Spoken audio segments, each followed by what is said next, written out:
When my mom told me she was getting married, I was happy for her. I remember my stepdad, Larry, asking my permission. He said, "I'm not trying to be your dad. I just want to be your friend." It's safe to say we became close friends. He was there for me time after time. But then it happened. My stepfather was misdiagnosed after seeing his doctor with symptoms indicating something was wrong. Further tests revealed he had stage 4 colon cancer, but by this point, it had spread to his liver. He was given approximately a year to live. I was actually at dinner with him and my mom when he received the phone call with the results. I was able to see his reaction and his faith through the entire process. He decided to make a bucket list, and he got an RV, and he went across the country, trying to cross off as many items from his bucket list as he could. But soon his time was running out. He was put on hospice. The cancer had taken a toll on his body. He was frail and withered away. I was frustrated. I said to him, "Why you? Why did this have to happen to you?" And he looked at me and he said, "Why not me? I lived a good life. I have a great relationship with God.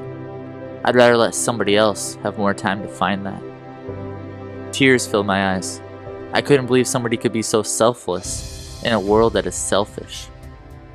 I didn't realize this would be the last time I would see him. He passed away a week later. I was putting together a video for his service and I found a picture of him with a beard. So I decided to grow a tribute beard in his honor. The plan was just to go a whole year without shaving. But after a year, I was still mourning. I wasn't ready to let it go. And then Duck Dynasty became popular and beards became cool. I would be at the grocery store, at the park, or playing basketball, and someone would compliment my beard. That opened the door for me to share the story behind it.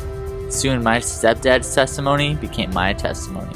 You see, this whole time the Holy Spirit had been working on me. I wrote a film about my stepdad's life and called it Why Not Me? Then my wife encouraged me to pursue my dream of making this film. We gave up everything and packed up our family for Hollywood. But by the time we got there, I no longer wanted to make the film. I just wanted to go to church and share my testimony. You see, I realized I was still living this film.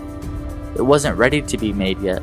So we came back home and we got baptized together. I became a better husband, a better father. I liked the changes that I saw in my lifestyle, in myself, and I didn't want it to stop. I kept sharing my testimony, and thanks to the encouragement of my pastor, I applied to the seminary.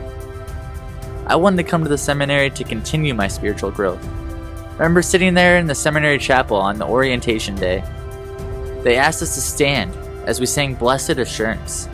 And as we were singing, "This is my story, this is my song," the hairs on my arms stood up, and I started getting emotional, and I could just see that this would be a scene in my film, and I had that blessed assurance that I was right where I was supposed to be.